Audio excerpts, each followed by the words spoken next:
महत्वपूर्ण निर्णय ये लिया गया कि छत्तीसगढ़ सशस्त्र सहायक प्लाटून कमांडर, नर्सिंग, प्रधान आरक्षक nursing, male nurse, female nurse, lab technician, pharmacist, nursing assistant, compounder, dresser, आरक्षक बैंड, आरक्षक श्वान दल भर्ती प्रक्रिया में वर्ष 2023 के तहत छत्तीसगढ़ राज्य के स्थानीय निवासियों को निर्धारित अधिकतम आयु सीमा में 5 वर्ष की छूट प्रदान की जाए।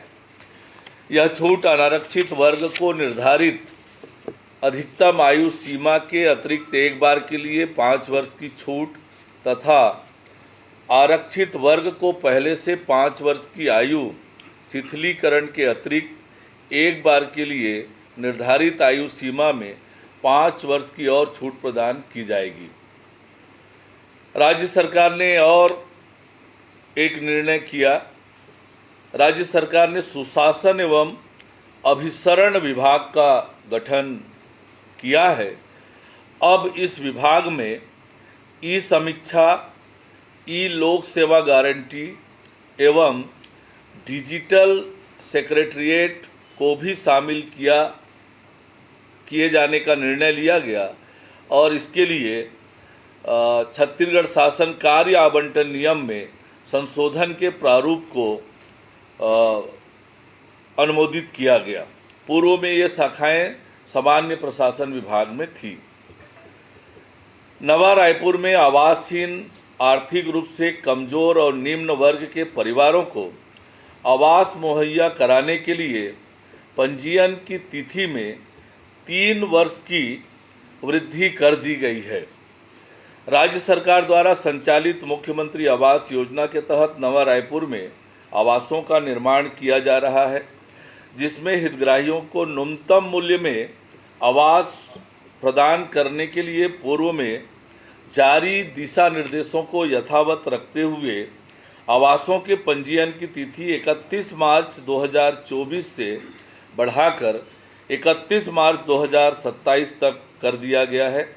इस निर्णय से अभी तक रिक्त मकानों के पंजीयन की संभावनाओं में वृद्धि होगी। एक और महत्वपूर्ण निर्णय मंत्रिपरिषद ने लिया है, जो हमने मोदी की गारंटी हमारे संकल्प पत्र में कहा था, स्टेट कैपिटल रीजन बनाएंगे, और इसके संबंध में निर्णय लिया गया कि संबंधित प्राधिकरण की स्थापना के लिए विस्तृत परियोजना प्रतिवेदन तैयार करने की प्रक्रिया नया रायपुर अटल नगर विकास प्राधिकरण को अधिकृत किया गया है और इसके लिए आवास और पर्यावरण विभाग को प्रशासकीय विभाग बनाया गया है, जिसके लिए राज्य सरकार ने चालू बजट में 5 करोड़ रुपये का प्रावधान किया गया है। एक और महत्वपूर्ण निर्णय अनियमितता और भ्रष्टाचार को रोकने के लिए किया गया है, जिसके माध्यम से छत्तीसगढ़ शासन भंडार क्रय नियम 2002 में संशोधन के प्रारूप को अनुमोदन दिया गया है।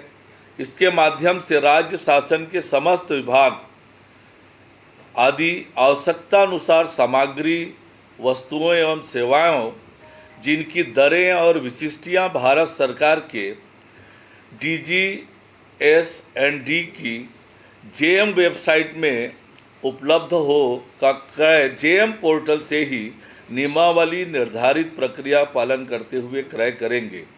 अतिरिक्त आवश्यकता होने पर सामग्री, वस्तु, सेवाओं के क्रय के लिए वित्त विभाग की सहमति आवश्यक होगी।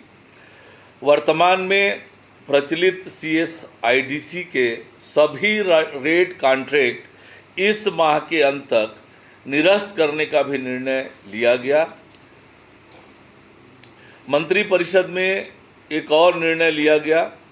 भारतीय वन सेवा में वर्ष 1992 से 94 तक के अपर प्रधान मुख्य वन संरक्षक के पद पर पदस्थ 6 अधिकारियों को गैर कार्यात्मक आधार पर यथास्थान प्रधान मुख्य वन संरक्षक स्तर के समतुल्य वेतनमान 1 जनवरी 2024 से प्रदान करने हेतु भारत सरकार पर्यावरण, वन एवं जलवायु परिवर्तन विभाग से सहमति प्राप्त करने का निर्णय लिया गया।